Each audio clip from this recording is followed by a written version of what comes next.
Halo teman-teman, jumpa lagi dengan aku Moloy di channel MetTV. Di video ini aku bahas soal SNBT 2023 tentang penalaran matematika.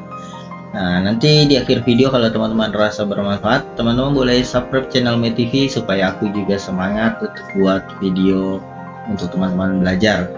Oke, langsung saja aku bahas soalnya. Di sini ada dua nomor, ini nomor yang pertama dan ini nomor yang kedua yang akan aku bahas. Oke, langsung saja. Apabila n bilangan genap, tentukan mana yang merupakan bilangan bulat ganjil. Nah, kita kalau untuk ada soal seperti ini, kita harus cek satu persatu nih teman-teman. Tapi jangan khawatir, caranya mudah banget ya. Jadi kita tinggal lihat sesuai keterangan. Apabila n bilangan genap, jadi kita tahu nih n-nya bilangan genap. Kita ambil saja sebuah bilangan. Tentu jangan besar-besar, supaya kita gampang menghitungnya. Kita ambillah bilangan 2 ini bilangan genap ya. Terus kemudian kita tentukan manakah yang merupakan bilangan bulat ganjil. Kita cek yang A. Yang A itu n kuadrat. Kalau n-nya 2 berarti kan ini jadi 2 kuadrat, 4. Nah, ini 4 bukan bilangan ganjil teman-teman. 4 itu bilangan genap, berarti yang A salah. Lalu kita cek yang B teman-teman. Yang B kita cek di sini ya. Yang B n-nya itu 2 tambah 1 bagi 2, ini 3/2. Nah, ini bukan bilangan ganjil, berarti yang B salah. Kita cek yang C. Min 2 kali n-nya kita misalkan 2 ya. 2 kali 2 dikurang 4, ini sama dengan negatif 8. Nah, negatif 8 ini bukan bilangan ganjil, berarti salah. Terus yang ini 2 kali 2 kuadrat kurang 3. 2 kuadrat kan 4 ya. 4 kali 2 8. 8 kurang 3 5. Nah, ini bilangan ganjil, berarti ini jawabannya D ya teman-teman. Tapi kita coba yang E. Akar dari 2 kuadrat tambah 2, berarti ini akar dari 4 tambah 2 akar 6. Akar 6 bukan bilangan ganjil, jadi jawabannya D. Oke, sekarang kita lihat yang nomor 2. Nah, ini ada beberapa konsep yang teman-teman harus tahu nih. Yang namanya persamaan kuadrat itu biasa bentuknya seperti ini teman-teman. AX kuadrat plus BX plus C sama dengan 0. A di sini di depan X kuadrat, B itu depan X, C itu konstantanya. Nah, dalam hal ini A di sini dengan A di sini berbeda ya teman-teman. Yang di sini dimaksudkan depan X kuadrat, yang ini dimaksudkan sebuah angka yang kita belum tahu nih angkanya berapa dan kita cari batas-batasnya dengan syarat-syarat seperti ini. Tidak ada akarnya yang sama tandanya. Oke, sekarang kita tentukan yang jadi A-nya itu depan X kuadrat. Depan X kuadrat kalau tidak ada angka berarti 1 nih teman-teman. Berarti kita tahu dari soal ini A-nya 1.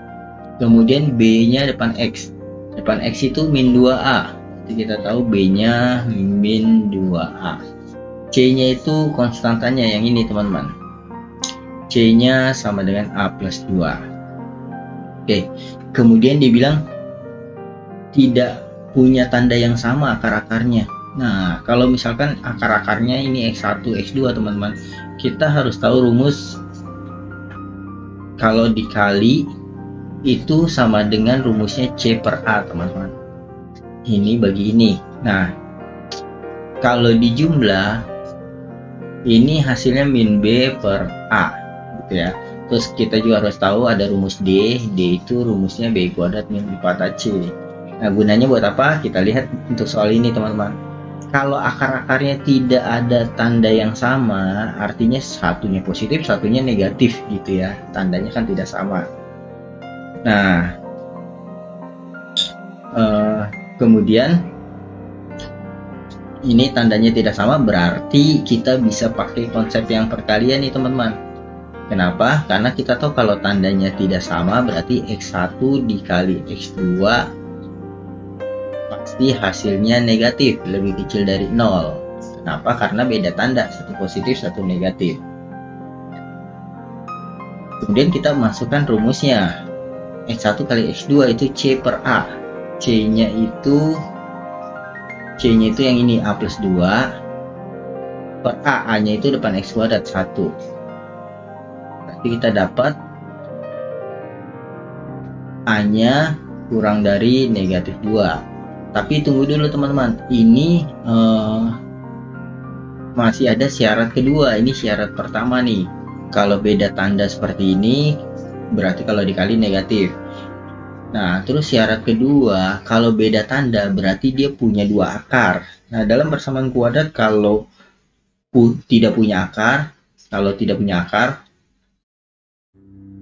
itu D-nya negatif, teman-teman.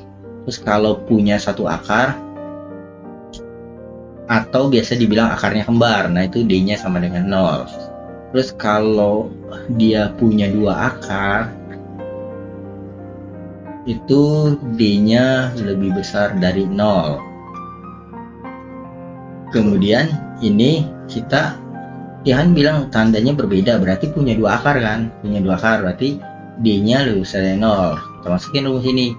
B kuadrat min 4AC lebih besar dari 0. B-nya min 2A kuadrat min 4, A-nya itu depan X kuadrat 1, C-nya A plus 2 lebih besar dari 0.